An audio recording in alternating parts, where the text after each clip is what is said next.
Mission चढ़ती कला।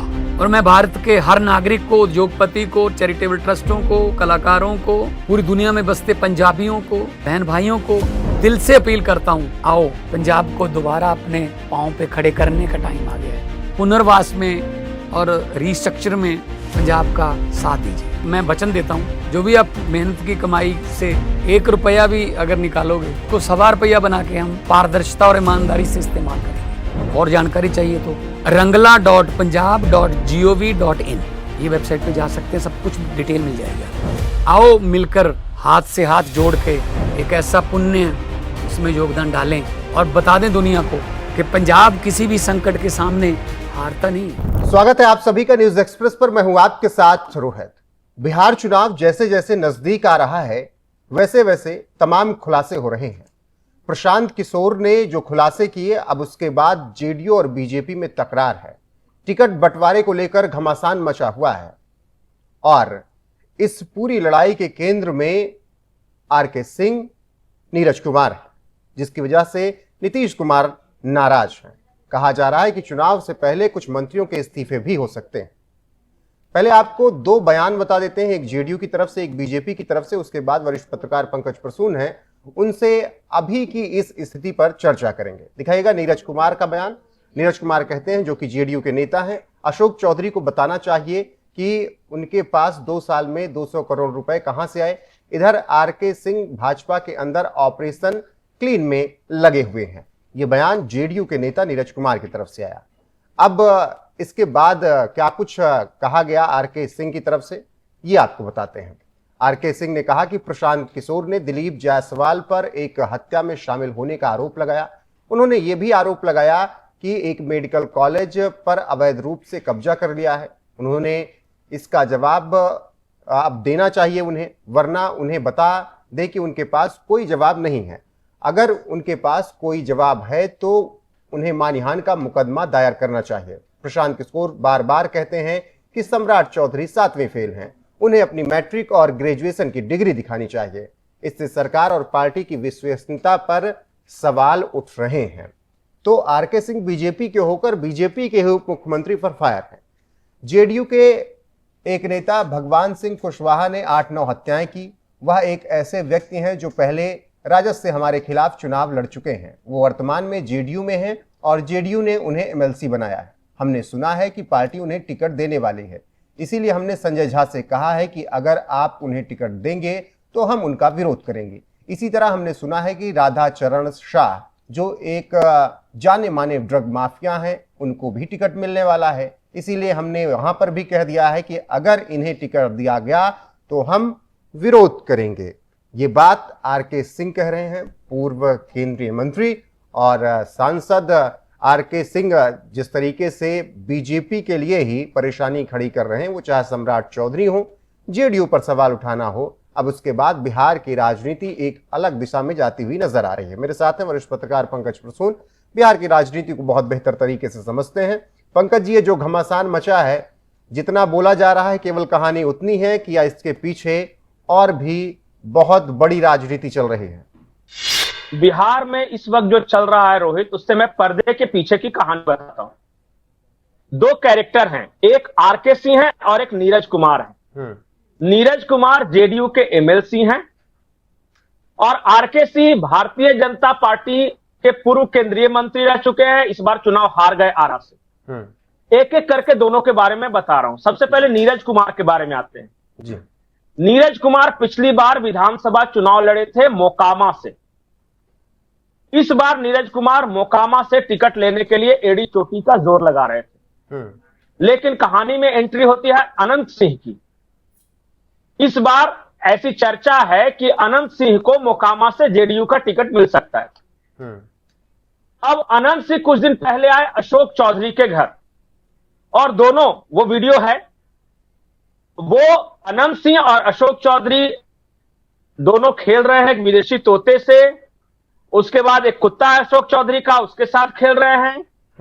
उसके बाद ललन सिंह अनंत सिंह के साथ मोकामा जाते हैं। तो कुल मिलाके मोकामा से अनंत सिंह को टिकट मिलना तय हो गया। अब नीरज कुमार को यह लगता है कि मेरा टिकट कटवा के अनंत सिंह को टिकट दिलवाने के पीछे इसी अशोक चौधरी का हाथ है। अशोक चौधरी से मिले थे ना आनंद सिंह। अब उन्होंने क्या किया कि उस वक्त तो ये मन मसोस के रह गए, कुछ कर नहीं उस मुलाकात के बाद ही ये लड़ाई शुरू हुई है क्या? नहीं, इनको मौका नहीं मिल रहा था कि क्या करें। मौका दिया प्रशांत किशोर ने। प्रशांत किशोर का आरोप यह है कि 2005 में एक कंपनी बनी और वो कंपनी सांभवी चौधरी, जो कि अशोक चौधरी के बेटे जो सांसद है सांभवी चौधरी, उनके नाम पे एक ट्रस्ट खरीदा गया जिसमें जमीन खरीदी गई वगैरह। बहुत लंबा है, वो मैं बताऊंगा डिटेल्स में, लेकिन अभी तो वीडियो लंबा हो जाएगा जी। अब उसी बहाने को लेकर नीरज कुमार जो हैं अशोक चौधरी पे निशाना साध रहे हैं और कह रहे हैं कि जवाब देना चाहिए, सफाई देनी चाहिए। अरे भाई 2005 का मामला, 2005 का मामला ये हाईकोर्ट में गया, सुप्रीम कोर्ट में गया, सब जगह हुआ।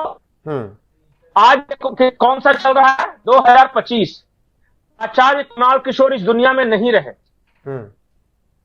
अब उस वक्त अलग अलग फाइलें निकालकर कि कैसे छोटे छोटे बच्चे थे अशोक चौधरी के, तो उनकी पत्नी ने कोर्ट में आने से किस तरह प्रे किया कि मैं रोज रोज नहीं आ सकती पटना, मैं दिल्ली में रहती हूं, बच्चे पढ़ाए, ये सब सारी बातें निकाल रहे हैं। हकीकत यह है कि नीरज कुमार का दर्द यह है कि मोकामा से उनका टिकट कट रहा है और प्रशांत किशोर ने चूंकि खुलासा किया। अच्छा, ये तो कह रहे हैं कि कुमार का दर्द हुआ कि मोकामा से उनका टिकट कट रहा है, इसलिए वो इस तरीके की बयानबाजी कर रहे हैं। लेकिन आरके सिंह को क्या परेशानी है कि वो जेडीयू पर भी उतना ही फायर है, सम्राट चौधरी पर भी उतना फायर है, और बीजेपी के लिए तो लोकसभा चुनाव से उनका माहौल दिख रहा है। आरके सिंह का दर्द भी पर्सनल ही है। वो बहुत ज्यादा चिंतित भ्रष्टाचार वगैरह को लेकर नहीं है। मैं बताता हूं कैसे। पिछला लोकसभा चुनाव आरके सिंह हार गए, ठीक है जी। अब आरके सिंह को यह लगता है कि आरके सिंह का बयान ध्यान से सुनिए। अगर उन्होंने बोला है कि बीजेपी ने अगर अमरेंद्र प्रताप सिंह और राघवेंद्र प्रताप सिंह को टिकट दिया तो चुनाव में विरोध करूंगा। अमरेंद्र प्रताप सिंह आरा के विधायक हैं, वो भी राजपूत हैं और बहुत सीनियर नेता हैं वो जी। भगवान सिंह कुशवाहा को लेकर भी यही बात कही है, राधा चरण शाह को लेकर भी यही बात कही है। अब आप बारीक राजनीति समझिए। पिछली बार पवन सिंह खड़े हुए निर्दलीय और पवन सिंह के चलते राजपूत वोट चला गया पवन सिंह के तरफ से, और उनके सामने कौन थे? उपेंद्र कुशवाहा।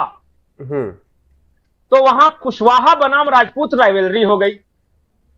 अब आरके सिंह राजपूतों के वोट को कंसोलिडेट करने के लिए चुन चुन कर कुशवाहा नेताओं को निशाना बना रहे हैं। भगवान सिंह कुशवाहा, सम्राट चौधरी भी कुशवाहा हैं, समझे? नहीं, और तो दूसरी बात कि इनको बीजेपी के गठबंधन के एक छोर पे तो एक कुशवाहा पार्टी भी है ना, उपेंद्र कुशवाहा भी तो है। अगर इसी तरीके से आरके सिंह बयान देते रहे तो क्या एनडीए में ही दरार नहीं पड़नी शुरू हो जाएगी? नहीं, तो एनडीए में किस बात का दरार? आरके सिंह को टिकट नहीं मिलेगा। हाँ, अगर उनका टिकट कट रहा है या उनको कोई पूछ नहीं रहा है तो उनके अपने इलेक्शन के चलते नहीं पूछ रहा है। आरके सिंह का टिकट क्यों कट रहा है? लोकसभा में जो हार रही उसी की वजह से?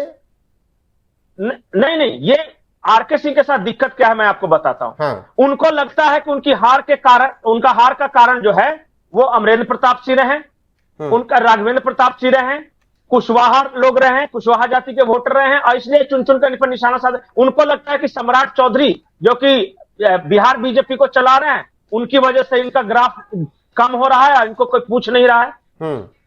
अरे भाई साहब, आप लास्ट टाइम कब बताइए कि चुनाव हारने के बाद आप पार्टी स्टैंड के साथ थे?